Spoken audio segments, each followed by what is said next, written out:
ప్రభునందు ప్రియమైన దేవుని బిడలారా, తోటి విశ్వాసులారా, దేవాది దేవునికి మనందరి పక్షంగా నేను వందనాలు తెలియజేస్తున్నాను. మీ అందరినీ కూడా అడ్వెంట్ శుభాలతో అభినందిస్తున్నాను. మనం డిసెంబరు 2వ తారీఖులోకి వచ్చాం. అంటే అడ్వెంట్ కాలంలో ప్రవేశించినట్టు. అడ్వెంటు అనే మాటకి అర్థం మనందరికీ తెలుసు, ఆగమనం లేక క్రీస్తు యొక్క రాకడ. మొదటి రాకడ అయింది, రెండవ రాకడ కొరకు ఎదురు చూస్తున్నాం మనం. కాకపోతే ఈ డిసెంబర్ నెలలో క్రిస్మస్ పండుగ జరుపుకోవటం అనేది మనకి తరతరాల నుండి అదొక ప్రవాహంలాగా, మరి ఆనవాయితీ అనే మాట నేను వాడడం లేదు, కానీ అలాగా వస్తుంది. దాని కొరకు మనం సిద్ధపడతాం. కానీ దానికంటే ముందు ముఖ్యంగా అడ్వెంటు అనే మాటను మనం జ్ఞాపకం చేసుకున్నప్పుడు, ఆగమనం ఒకసారి ఆయన వచ్చారు, ఇప్పుడు రెండోసారి రాబోతున్నారు. దాని కొరకు మనం సిద్ధపడే ప్రయత్నం చేద్దాం. వింటున్నా, వీక్షిస్తున్నా మిమ్మల్ని అందరినీ కూడా నేను మనసారా అభినందిస్తూ, గత వారమంతా కాపాడిన దేవాది దేవునికి వేలాది వందనాలు మనందరి పక్షంగా తెలియజేస్తూ, ఈరోజు మనం మత్తయి సువార్త 24వ అధ్యాయం 39వ వచనాన్ని ధ్యానవాక్యంగా మనం ధ్యానం చేద్దాం. మత్తయి సువార్త 24వ అధ్యాయం 39వ వచనం. జలప్రళయము వచ్చి అందరినీ కొట్టుకొని పోవు వరకు ఎరుగకపోయిరి, అలాగునని మనుష్య కుమారుని రాకడ యందును అలాగే ఉండును. మనుష్య కుమారుని రాకడ యందును అలాగే ఉండును. ప్రార్థన చేసుకుందాం. కృపామయుడా, మీకు వందనాలు. మీ వాక్యాన్ని ధ్యానిస్తున్నాం. నా నోటి మాటలు, మా అందరి హృదయ ధ్యానములు మీ దృష్టికి అంగీకారయోగ్యంగా చేయమని యేసు నామమున అడుగుచున్నాం తండ్రి, ఆమేన్. ప్రభునందు ప్రియమైన దేవుని బిడలారా, తోటి విశ్వాసులారా, ఎన్నో సంవత్సరాలు మన యొక్క జీవితాల్లో గడిచిపోయాయి. ఎన్ని సంవత్సరాలు గడిచాయో అన్ని క్రిస్మస్లు గడిచాయి. ఒకవేళ చిన్నప్పుడు క్రిస్మస్లు జ్ఞాపకం లేకపోవచ్చు, కానీ సండే స్కూల్కి వెళుతున్నప్పటి నుంచి కూడా చాలా క్రిస్మస్లు మనకి జ్ఞాపకం ఉంటాయి. యవన బిడ్డలుగా ఉన్నప్పుడు చర్చిలో ప్రతి అంశం ఆ యవన బిడ్డలుగా మన చేతుల మీదనే జరుగుతాయి. పెద్దలు వెనకాల ఉంటారు, ఆర్థికపరమైన సపోర్ట్ అంతా వాళ్ళు ఇస్తారు, కానీ పనంతా భారం మోసేది మనమే. ఇప్పుడంటే దేనికి కూడా కష్టపడక్కర్లేదు, ఆర్డర్ ఇస్తే రెడీమేడ్. అన్ని విషయాల్లో కూడా అది షామియానా దగ్గర నుంచి, సౌండ్ సిస్టమ్ దగ్గర నుంచి, లైటింగ్ దగ్గర నుంచి అన్నీ కూడా వాళ్ళు వచ్చి అరేంజ్ చేస్తారు. పూర్వకాలం అలా కదని మనమే చేసుకోవాలి. క్రిస్మస్ ట్రీ, దానికి వేసే రంగురంగుల గొలుసులు, క్యాండిల్స్, ఇవన్నీ కూడా మనమే చేసుకుని అప్పుడు పండుగను ఆచరించేవాళ్ళం. ఇప్పుడు రెడీమేడ్గా వచ్చేసాయి కనుక పెద్ద ఇబ్బంది ఏం లేదు. కానీ ఒక విషయం జ్ఞాపకం చేస్తున్నాను, బైబిల్ నందు ఎన్నో విషయాలు వ్రాయబడ్డాయి, బోధించారు, బోధింపబడుతున్నాం. కానీ ఎందుకు గ్రహించలేకపోతున్నాం?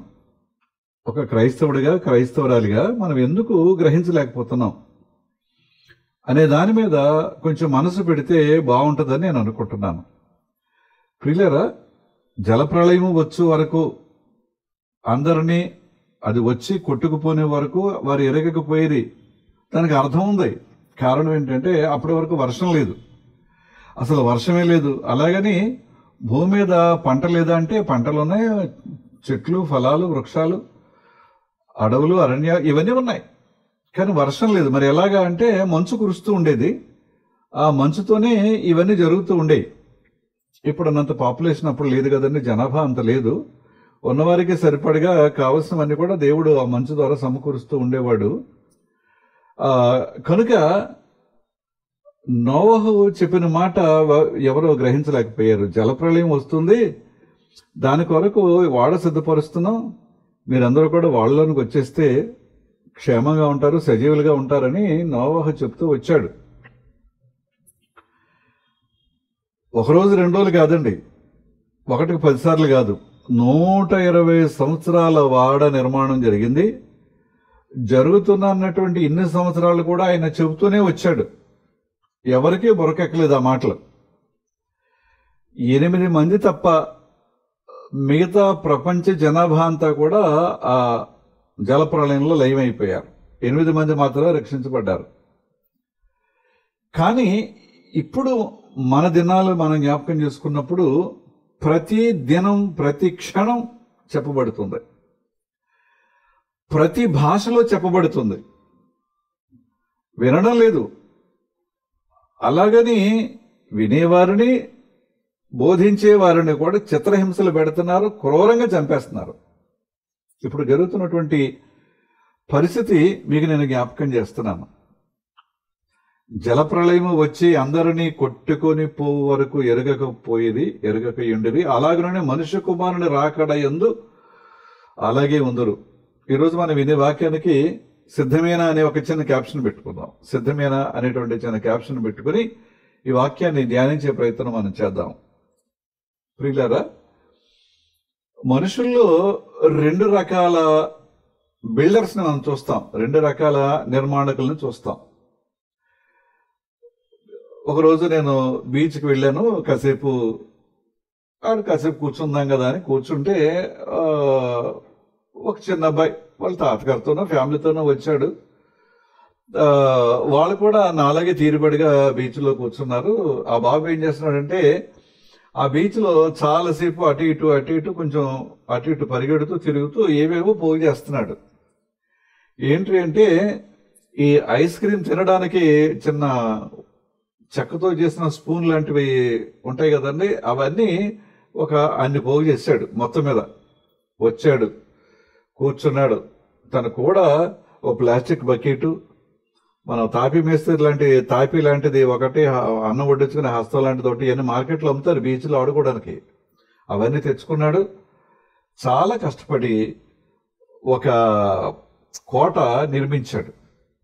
చాలా గదులుగా అంతస్తులుగా ఆ తడి ఇసుకతోటి దాన్ని చాలా చక్కగా నిర్మించాడు. తాను పోగు చేసుకున్నటువంటి ఐస్ క్రీమ్ పుల్లలతో దాని చుట్టూ ఒక కోట గోడ అంటాను చూసారా, అలాంటిది ఒక చక్కని గోడ కూడా ఈ ఐస్ క్రీమ్ పుల్లలు గుచ్చి, ఈ ఐస్ క్రీమ్ తినే స్పూన్స్, వుడెన్ స్పూన్స్ గుచ్చి ఒక కోట గోడ లాంటిది తయారు చేశాడు. చూడడానికి చాలా బాగుంది. అతను కూడా వచ్చినటువంటి పెద్దవాళ్ళు పెద్దగా పట్టించుకోవట్లేదు, ఏదో ఆడుకుంటున్నాడులే అని. అదంతా నిర్మాణం అయిపోయిన తర్వాత చప్పట్లు కొట్టి తాను అభినందించుకుంటున్నాడు, ఎంత చక్కని నిర్మాణం అని. ఈ లోపల వాళ్ళ పెద్దవాళ్ళు చాలా టైం అయింది, వెళ్ళిపోదాంరా, చీడ పడుతుంది అని వాళ్ళు ఏదో అంటున్నారు. ఇక నేను కూడా లేచిపోదాం కదా అనుకుంటున్నాను. ఈ లోపల ఒక పెద్ద కెరటం వచ్చింది. ఒక పెద్ద కెరటం వచ్చి ఈ బాబు నిర్మించిన ఆ నిర్మాణం అంతటి మీద పడింది. మళ్ళీ ఆ కెరటం వెనక్కి వెళ్ళిపోయింది. ఇప్పుడు అక్కడేదేమీ లేదు. ఆ అబ్బాయి కొంచెం కూడా విచారం లేకోకుండా క్యాజువల్గా ఎలా వచ్చాడో అలాగా ఆ పెద్దవాళ్ళు చేయబెట్టుకుని వెళ్ళిపోతున్నాడు. ఎంత కష్టపడ్డాడు, దగ్గరగా గంట కష్టపడ్డాడు. ఆ పొలలు పోగు చేయడానికి ఆ ఇసుకలో చాలా దూరం తిరిగి ఇన్ని పొలలు ఐస్ క్రీమ్ స్పూన్స్ పోగు చేశాడు, చాలా కష్టపడి. కానీ ఒక్కసారి అది కొట్టుకుపోయిన తర్వాత, ఒక పెద్ద కెరటం వచ్చి కొట్టుకుపోయిన తర్వాత ఏమీ విచారం లేదు, అలా వెళ్ళిపోయాడు. ఇదొక రకం. రెండవ రకం, ఒక బిజినెస్ మ్యాన్ చూస్తాం మనం. ఆయన ఒక చిన్న పెట్టుబడితో చిన్న వ్యాపారం స్టార్ట్ చేస్తాడు. జాగ్రత్తగా ఉంటాడు. ఆ వ్యాపారం చేస్తూ 10 రూపాయలు లాభం వస్తే 5 రూపాయలు తన కుటుంబానికి వాడుకుని 5 రూపాయలు మళ్ళీ జాగ్రత్తగా దాన్ని పొదుపు చేస్తూ ఉంటాడు. అలాగా రోజు రోజుకి కూడా తాను తన కుటుంబాన్ని పోషించుకుంటూ తన వ్యాపారాన్ని అభివృద్ధి చేసుకుంటూ ఒక 100 రూపాయలు లేదా ఒక 1000 రూపాయలతో స్టార్ట్ చేశాడు అనుకుందాం, దాన్ని 1500 చేస్తాడు, తన వ్యాపారాన్ని విస్తరింపజేస్తాడు, దాన్ని 2000 చేస్తాడు, దాన్ని 3000 చేసుకుంటాడు. తన కుటుంబం పోషించబడుతూనే తనకి కూడా కొన్ని ఖర్చులు ఉంటాయి. ఇవన్నీ జరుగుతూనే కూడా ఈ బిజినెస్లో ఇది రెండో రకం. ఒక్కసారి మనం జ్ఞాపకం చేసుకుందాం ఈ ఇద్దరు బిల్డర్స్లో ఏ రకానికి చెందిన వాళ్ళు మనం. జీవితం చాలా జాగ్రత్తగా నిర్మించుకుంటాం, అందంగా తయారు చేసుకుంటాం, మనకి కావలసినటువంటి అన్నీ సమకూర్చుకుంటాం, మంచిదే. కానీ ఏదో ఒక దినాన ఈ లోకాన్ని విడిచిపెట్టి మనం వెళ్ళాలి. అలా విడిచిపెట్టి వెళ్ళేటప్పుడు ఏం ఆలోచన చేస్తున్నాం? కొంతమంది ఇంకా కొంతకాలం బ్రతికితే బాగుండు అనుకుంటారు. కొంతమంది ఇంకా కొన్ని పనులు చేయడానికి నాకు టైం ఉంటే బాగుండు అనుకుంటారు. అనుకున్నది సాధించలేకపోయాను అని అనుకుంటారు. కొంతమంది అసలు ఏమీ ఉండదండి, చాలేదు, ఏదో చేశాను లేదు, చూశాను లేదు, చాలే అనేటువంటి ఒకలాంటి నిర్లిప్తతనాలు, నిరాశవాదం అనాలో తెలియదు, కానీ మొత్తం మీద అలాంటి జీవితాన్ని కొంతమంది గడుపుతూ ఉంటారు. కానీ మనం జ్ఞాపకం చేసుకుందాం, ఈ డిసెంబర్ నెల రాగానే మన అందరిలో కూడా ఉత్సాహం, ఆనందం ఉరకలేస్తూ ఉంటుంది. ఎప్పుడు ఎప్పుడు ఎప్పుడు దానికోసం కొన్ని ప్రణాళికలు, మన ఇంటిని ఇలాగ సిద్ధపరచ, మన స్టార్ ఇలాగ ఉండాలి, మన డెకరేషన్ ఇలాగ ఉండాలి, క్రిస్మస్ ట్రీ ఇలాగ ఉండాలి, ఇంకా చాలా చాలా చాలా ఆలోచనలతో మనం సతమతం అవుతూ ఉంటాం. దాని కొరకు కొంత ఖర్చు పెడుతూ ఉంటాం. కానీ అసలు విషయాన్ని మర్చిపోతున్నాం.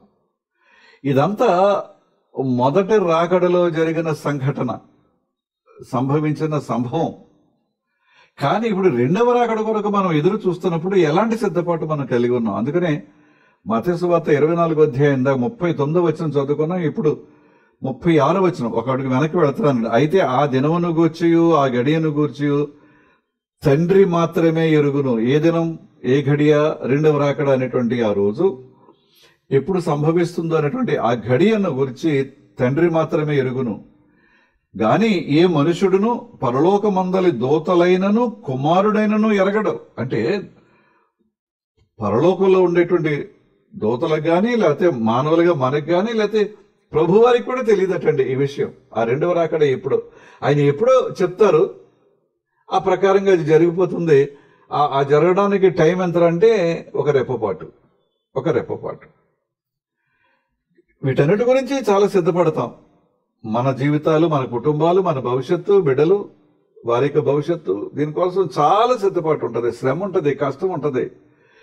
ఇవన్నీ చేస్తూ అసలైనటువంటి ఆనందాన్ని, పరలోకంలో ప్రవేశించేటువంటి, ఆయనతో కలిసి ఎత్తబడేటువంటి గుంపులో ఉండగలిగేటువంటి ధన్యతను గురించి మాత్రం మనం ఒకవేళ మర్చిపోతూ ఉంటామేమో అని మనం జ్ఞాపకం చేసుకోవాలి. ఈ మంగళవారం కాదు, వచ్చే మంగళవారం కూడా కొన్ని విషయాలు నేను మళ్ళీ జ్ఞాపకం చేస్తాను. ఎందుకంటే ఇది రాకడ కాలం, సిద్ధపాటు కాలం కనుక దాని గురించి కొంచెం మనసు పెడితే మంచిదని నా ఆలోచన. ఈ మత్తయి సువార్త 25వ అధ్యాయంలో మొదటి 13 వచనాలు చూస్తే అక్కడ 10 మంది కన్యకల యొక్క వృత్తాంతాన్ని మనం చూస్తామండి. ఆ 10 మంది కన్యకలలో 5 బుద్ధి గలవారు, 5 బుద్ధి లేని వారు అని మనం చూస్తాం అక్కడ. అంటే బుద్ధి గల వారికి భవిష్యత్తు ఏంటో వారు తెలుసుకున్నారు, సిద్ధపడి ఉన్నారు. ఈ బుద్ధి లేని వారు ఈజీగా తీసుకున్నారు, పర్వాలేదులే, సరే అత్యవసర పరిస్థితి వచ్చింది,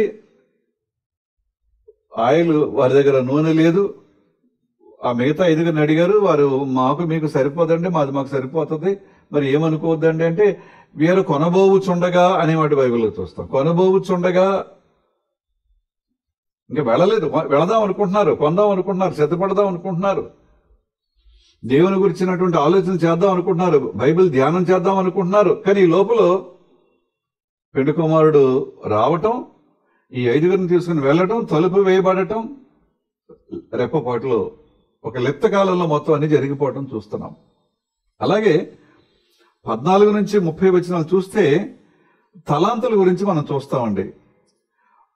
ఒక తలాంతు పొందినటువంటి వ్యక్తికి ఆయనకి ఆలోచన లేకుండా పోయింది, ఆయన ఆలోచన చేయలేకపోయాడు, ఆ ఆలోచన గురించినటువంటి అవగాహన లేకుండా పోయింది. ఎందుకు అంటే ఆ తలాంతు విలువ ఆయనకి తెలియటం లేదు, ఆ తలాంతు యొక్క శ్రేష్టత ఆయన గమనించలేకపోతున్నాడు, ఆ తలాంతు యొక్క ఔన్నత్యాన్ని, అది ఎవరిచ్చారో, ఎవరి వలన ఈ తలాంతు నేను పొందాను అనే దానిని ఆయన గుర్తించలేకపోతున్నాడు. గనుక అక్కడ అలాంటి సిద్ధపాటు లేని పరిస్థితి. ఇంకా 31 నుంచి 46 వచనాలు అదే అధ్యాయంలో, 25వ అధ్యాయంలో ఏమంటే అక్కడ మేకలు ఉన్నాయి, గొర్రెలు ఉన్నాయి. గొర్రెలు, మేకలు వేరుపరచబడ్డాయి అనే సంఘటన మనం చూస్తాం అక్కడ. ఎందుకు అలాగా? అవన్నీ అప్పటిదాకా కలిసే ఉన్నాయి, అవన్నీ అప్పటిదాకా కలిసే ఉన్నాయి. కానీ గమనించండి, గొర్రెలు మేకలు కూడా పచ్చి మేత తింటాయి. కానీ మేకలు తలపైకెత్తి చెట్ల మీద ఉండే ఆకులు, పాదులు అలాంటివి ఏవో తింటా ఉండడానికి ప్రయత్నం చేస్తాయి. గొర్రెలు నేల మీద ఉన్నటువంటి ఆ గరిక తినేటువంటి, ఆ పచ్చగడ్డి తినేటువంటి ప్రయత్నం చేస్తాయి. కనుక వాటి తల ఎప్పుడు కూడా క్రిందికి వంగే ఉంటుంది, పైకెత్తి ఉండదండి, పైకెత్తి ఉండదు. కనుక ఆ రెండింటినీ దేవుడు విడదీశాడు. అంటే మనిషి యొక్క జీవితంలో ఎప్పుడు తలెత్తుకు తిరుగుతాడు? అహంకారం వచ్చినప్పుడు, గర్వం వచ్చినప్పుడు, ఒక పదవి వచ్చినప్పుడు, ఇంతమందిలో నాకు కాబట్టి అనే ఆలోచన ఎప్పుడైతే వస్తుందో ఇవన్నీ బయటకు వచ్చేస్తాయి. ఏ అహంకారం, గర్వం, అతిశయం, విర్రవీగేతనం ఇవన్నీ వచ్చేస్తాయి. తల ఉంచుకుని వినయతో, విధేయతతో, వినమ్రతతో గడిపేటువంటి జీవితానికి విరుద్ధమైనటువంటి జీవితం అది. అంచేత ఆ రెండింటినీ దేవుడు విడదీసినట్టుగా మనం చూస్తామండి. ప్రియమైన దేవుని బిడ్డలారా, మనుష్య కుమారుని యొక్క లేదా ప్రభువారి యొక్క రెండవ రాకడ ఉంది అని మనందరికీ తెలుసు. ఎందుకంటే మనం దేవుని ఎరిగిన వాళ్ళం, బైబిల్ చదువుకుంటున్నాం కనుక ఆ రెండవ రాకడ ఉంది అనేటువంటి మనకు తెలుసు. కానీ ఖచ్చితమైన టైం ఎప్పుడో తెలియదు, ఖచ్చితమైన సమయం మనకు తెలియదు. మరి తెలియనప్పుడు ఏం చేయాలా? ఎందుకు అశ్రద్ధ, ఎందుకు ఉదాసీనత, ఎందుకు నిర్లక్ష్యం? రెండవ రాకడ ఉందని తెలుసు, బైబిల్ చెప్తుంది, బోధలు జరుగుతున్నాయి, చాలా వివరంగా చెప్పేటువంటి దైవజనులు ఉన్నారు. మనం కూడా బైబిల్ చదవడం వల్ల కొన్ని విషయాలు గ్రహించగలుగుతున్నాం. కానీ అశ్రద్ధ, ఉదాసీనత, నిర్లక్ష్యం ఎందుకు అంటే పొందబోయేటువంటి మేలును గూర్చినటువంటి అవగాహన లేకపోవటం వల్ల ఒకవేళ ఇదంతా జరుగుతుందేమో మనం జ్ఞాపకం చేసుకోవాలి. ప్రియమైన దేవుని బిడ్డలారా, కనుక ఈ 24వ అధ్యాయం 50 వచ్చిన మత్తయి సువార్తలో చూస్తే, ఆ దాసుడు కనిపెట్టని దినములలోను వాడు అనుకొనని గడియలలోను వాని యజమానుడు వచ్చి వానిని నరికించి వేషధారులతో కూడా వానికి పాలు నియమించిన అని చూస్తామండి. ఎంత కఠినమైన మాట అండి. ప్రేమించిన యజమాని, ప్రేమించిన తండ్రి, ఆశీర్వదించిన తండ్రి, దీవించిన తండ్రి, మన అవసరాలు తీర్చిన తండ్రి ఈ నిర్లక్ష్యం వల్ల, ఉదాసీనత వల్ల, లేకపోతే అశ్రద్ధ వల్ల ఎవరితో మనకి పాలు పంపులు ఆయన ఏర్పాటు చేశాడు చూసారా? కనుక దేవుని బిడ్డలారా, క్రిస్మస్ కొరకు సిద్ధపడటం చాలా అవసరం. సిద్ధపడదాం, మీతో పాటు నేను కూడా. కానీ జ్ఞాపకం చేసుకుందాం, రెండవ రాకడ కొరకైనటువంటి సిద్ధపాటు ఈ దినాలు మనం జ్ఞాపకం చేసుకోవాలి. ఓకే, త్రిత్వకాలంలో చాలా ఆదివారాలు గడిచాయి, మనం చక్కని బోధలు మనం విన్నాం. ఈ బోధల యొక్క సారాంశం ఏంటంటే ఆయన రెండవ రాకడ కొరకు సిద్ధపడమని. ఆ టైం వచ్చింది, అడ్వెంట్ కాలం, ఎదురు చూసేటువంటి కాలం, కనిపెట్టేటువంటి కాలం. కానీ ఒకవేళ సరైన సిద్ధపాటు లేకపోతే లూకా సువార్త 21వ అధ్యాయం 34-35 వచనాలు చూస్తే, మీ హృదయములు ఒకవేళ తిండి వలనను, మత్తు వలనను, ఐహిక విచారముల వలనను మందముగా ఉన్నందున ఆ దినము అకస్మాత్తుగా మీ మీదకి ఉరి వచ్చినట్టు రాకుండా మీ విషయము మీరు జాగ్రత్తగా ఉండండి. ఈ జీవితంలో ఎన్నున్నాయండి? తిండి, మత్తు, ఐహిక విచారం. తినొద్దని ప్రభు చెప్పలా. ఆకలిగా ఉండటం ప్రభుకి ఇష్టమండి? కాదు కదా. వాళ్ళు 3 దినాలు వాక్యం అన్న తర్వాత వాళ్ళు ఆకలితో వెళుతున్నారు, నాకు అది ఇష్టం లేదు, వారి మీద నాకు చాలా జాలి కలుగుతుంది, వారికి ఏదైనా పెట్టాలి, చూడండి ఏం పెడదాము. జరిగిన సంఘటన మనందరికీ తెలుసు. 5,000 మందికి, 4,000 మందికి ఆయన 5 రొట్టెలు 2 చిన్న చేపలు పంచి ఇచ్చిన సందర్భాలు మనం చూస్తాం బైబిల్లో. కనుక మనం ఆకలిగా ఉండటం ప్రభుకి ఇష్టం లేదు. కానీ ఆ తిండి తినడమే పరమావధి అని అనుకుని ఒకవేళ తిండి వలన, ఇక ఐహిక విచారాలంటే మనందరికీ తెలుసు, ఇది కావాలి, అది కావాలి, అది లేదు, ఇది లేదు, ఇది ఉంటే బాగుండు, అది ఉంటే బాగుండు, ఉన్నదాంతో తృప్తి లేదు, సంతృప్తి లేదు, ఏదో వెంపర్లాట, ఇంకా దానికోసం దీనికోసం పరుగులు. వేట, లేకపోతే ఇంకా చాలా ఉన్నాయి. మత్తు, దాని గురించి నేను చెప్పక్కర్లేదు. ఎందుకు ఇదంతా? దేనికోసం ఇదంతా? భోజనం చేయొద్దని, మీరు ఆకలితో ఉండండి, పస్తులు ఉండండి అని ప్రభు చెప్పలా. ఏం కావాలో, ఎంత కావాలో అంతవరకు తీసుకో. అలాగే ఏదైతే నువ్వు కలిగి ఉన్నావో, ఏదైతే దేవుడు నీకు అనుగ్రహించాడో దాంతో తృప్తిగా ఉండు. అంతే తప్ప లేనిపోయినటువంటి పరుగు, లేనిపోయినటువంటి ఈ వెంపర్లాట దేనికోసం? అసలు విషయాన్ని వదిలిపెట్టి అందుచేత ప్రియమైన దేవుని బిడ్డలారా, ఆ దినము అకస్మాత్తుగా మీ మీదికి ఉరి వచ్చినట్టు రాకుండా సడన్ గా వచ్చేస్తుందటండి. ఉరి తీసిన మనిషి ఎంతసేపు బ్రతుకుతాడు? 2 నిమిషాలు కూడా ఉంటాడో ఉండడో చెప్పలేం. అంచేత ఆ దినం, ఆ పరిస్థితి ఎలా ఉంటుంది, జాగ్రత్తగా ఉండాలి అని చెప్తున్నారు. కొన్ని మాటలు చెప్పి మనం తెలుసుకోవడానికి, గ్రహించడానికి అది వీలుగా ఉంటుందని నేను అనుకుంటున్నాను. యోబు గ్రంథం 8వ అధ్యాయం 9వ వచనం చూస్తే, మునుపటి తరము వారి సంగతులు విచారించుము. బైబిల్లో ఎన్నో తరాలు మనం చూస్తున్నామండి. ఆదాము దగ్గర నుంచి అబ్రహాము, తర్వాత రాజులు, ప్రవక్తలు, యాజకులు, వీడందరినీ ఒకళ్ళ తర్వాత ఒకళ్ళు చూస్తున్నామండి. అందులో సిద్ధపడిన వారు కొందరు, సిద్ధపాటు లేని వారు కొందరు. ఆ తరములను మనం చూస్తున్నప్పుడు వారి గురించి మనం ఆలోచన చేయాలి. ఎవరి జీవితంలో ఏం జరిగింది? నా జీవితంలో, వారి జీవితంలో జరిగిన మంచి జరగటానికి నేను ఇష్టపడుతున్నానా, ఆశపడుతున్నానా, ప్రయత్నం చేస్తున్నానా, లేకపోతే ఉదాసీనంగా ఉండి, లేకపోతే సిద్ధపాటు లేకుండా ఉండి, నిర్లక్ష్యంగా ఉండి, అశ్రద్ధగా ఉండి పోగొట్టుకుంటున్నానా? మునుపటి తరము వారి సంగతులు విచారించము. వారి పితరులు పరీక్షించిన దానిని బాగుగా తెలుసుకుని, ఏం పరీక్షించారు? దేవుని చిత్తాన్ని పరీక్షించారు, దేవుని యొక్క ఉద్దేశాన్ని పరీక్షించారు. అది తమ జీవితాలలో ఎలాగో నెరవేరింది అనే దానిని వాళ్ళు పరీక్షించి తెలుసుకుని విశ్వాసంలో వారు స్థిరమైన జీవితాన్ని కలిగి ఉన్నారు. కనుక బైబిల్ చదువుతున్నప్పుడు, బైబిల్ చదవాలి కనుక చదవద్దండి, లేకపోతే అలవాటుగా చదవద్దండి. ఏం వ్రాయబడింది, నేనేం చదువుతున్నాను, దానివల్ల నేనేం తెలుసుకున్నాను, నేనేమి గ్రహించాను అనే అవగాహనతో ముందుకు వెళ్ళాలని మీకు నేను మనవి చేస్తూ ఉన్నాను.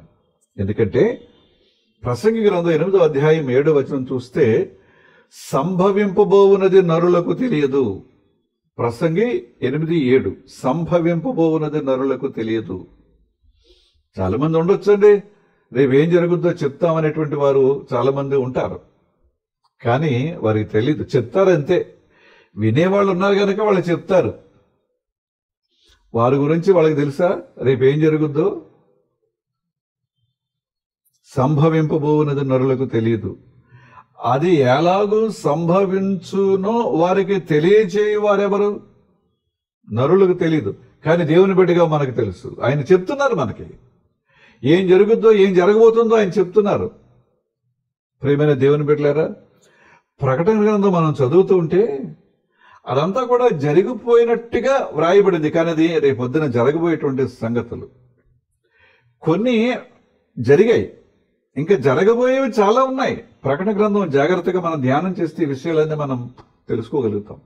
అంచేత సంభవింపబోనది నరులకు తెలియదు, అది ఎలాగూ సంభవించునో వారికి తెలియచేయవాడెవడు? వారికి లేకపోవచ్చు, మనకున్నాడు. ఆయన ఏం దాపరకం లేదు, ఉన్నది ఉన్నట్టుగా చెప్పారు. వినకపోవడం మన తప్పు, గ్రహించకపోవడం మన తప్పు, గ్రహించలేకపోవడం మన అజ్ఞానం. అంతే తప్ప దేవుని మనం నిందించడానికి వీల్లేదు. 9వ అధ్యాయం 12వ వచనం ప్రసంగిలోనే 9:12, తమ కాలము ఎప్పుడు వచ్చునో నరులెరుగరు. చేపలు బాధాకరమైన వలలో చెక్కుబడినట్లు, పెట్టెలు వలలో పట్టబడినట్లు, అశుభకాలమున హఠాత్తుగా తమకు చేటు కలుగునప్పుడు వారు చిక్కుపడుదురు. అది రాకముందే మెలకువగా ఉండమని, అది జరగకముందే, సంభవింపక ముందే జాగ్రత్త పడమని ప్రభు చెప్తున్నారు. అది ఎలా ఉంటుందట? చేపలు వలలో, పక్షులు ఉచ్చులో పట్టబడినట్టుగా. వాటికి తెలియదు పాపం. గింజలున్నాయి కదా అని ఏరుకుందాం కదా అనుకుంటారు. వాటికి కంటికి కనబడనంత సన్నని దారాలతో వాడు ఉచ్చులు ఏర్పాటు చేస్తాడు. అలాగే ఒక గ్యాలం, ఒక చేప, దానికి కావలసిన ఆహారం అక్కడ కదులుతున్నట్టుగా చూపిస్తాడు. కానీ అందులో ఒక ముళ్ళుందని, ఆ ముళ్ళు తన గొంతులో చిక్కుకుంటే ఇక నా జీవితం పాడైపోయింది, ఇక అక్కడితో ముగిసిపోయిందనే సంగతి దానికి తెలియదు. ఏదో దొరుకుతుందనే ఆశతో గబగబా వచ్చి దాన్ని మృంగే ప్రయత్నం చేస్తుంది, అయిపోయింది దాని జీవితం. ఆ పరిస్థితి రాకముందే జాగ్రత్తగా ఉండండి అని ఒక హెచ్చరిక మనం చూస్తున్నామండి. 11వ అధ్యాయం 5వ వచనం ప్రసంగిలోనే, చోలాలి గర్భమందు ఎముకలు ఏ రీతిగా ఎదుగునది నీకు తెలియదు. ఆడబిడ్డ గర్భంతో ఉన్నారు, లోపల పిండం ఎదుగుతుంది. ఆ పిండం ఎదుగుతున్నప్పుడు ఎముకలు ఎలాగ ఏర్పడుతున్నాయి, అవి ఎలాగ రూపుదిద్దుకుంటున్నాయో ఎవరికి తెలుసండి? జరుగుతుంది కనుక జరిగిందని అనుకోవటమే తప్ప దాన్ని గ్రహించడం మానవ మాత్రుడికి అసాధ్యం. చోలాలి గర్భమందు ఎముకలు ఏ రీతిగా ఎదుగునది నీకు తెలియదు. గాలి ఏ త్రోవను వచ్చునో నీకు తెలియదు. గాలి వీస్తుందని అనుకుంటాం, పడమటి గాలి అంటాం, తూర్పు గాలి అంటాం, లేకపోతే ఉత్తరం దక్షిణం అని చెప్పుకుంటాం తప్ప అది అసలు ఎక్కడ ప్రారంభమైంది, ఎటువైపు వెళుతుంది నువ్వు చెప్పగలిగే పరిస్థితి నీకు లేకపోవచ్చు.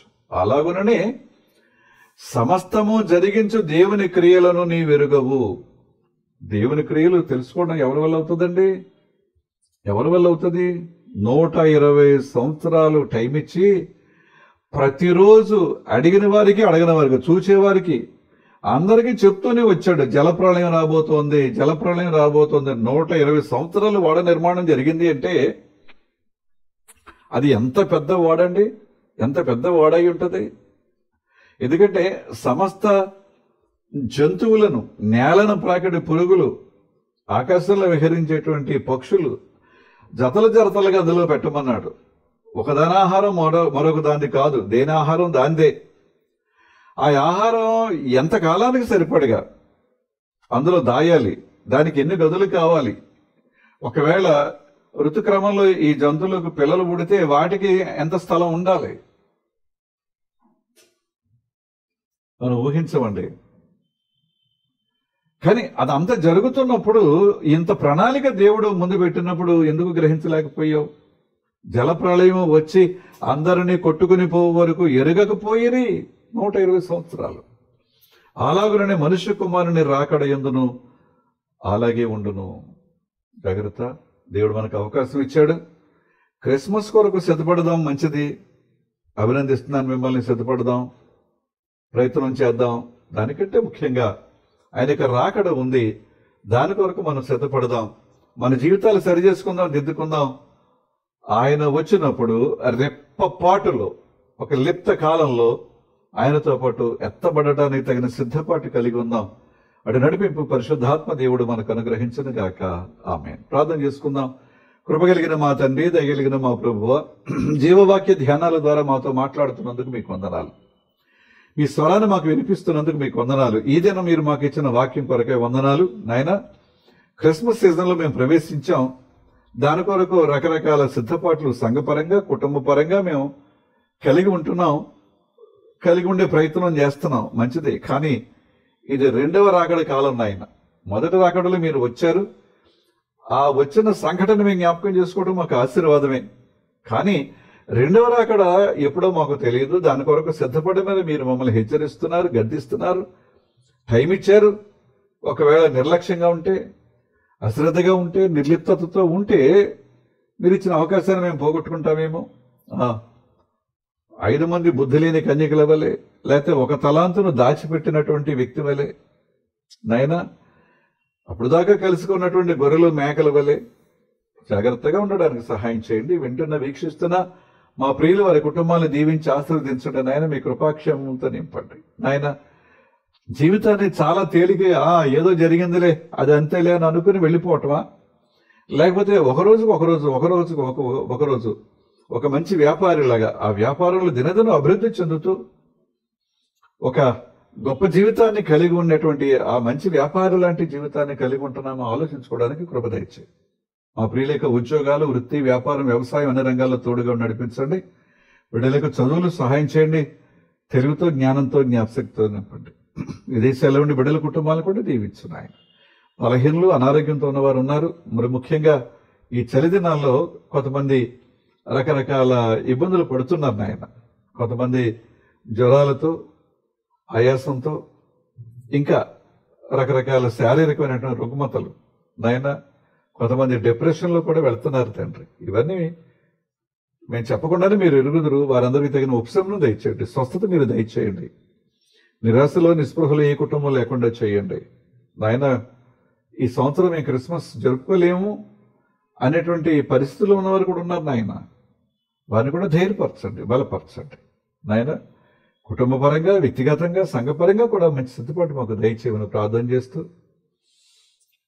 మా రాష్ట్రాన్ని, దేశాన్ని దీవించే నాయకులు, అధికారులకు నీ కృప కుమ్మరించమని, మరొక మంగళవారాలు కలిసి ప్రార్థించే భాగ్యం ఇమ్మని యేసు నామమును అడుగుచున్నాం తండ్రి, ఆమేన్.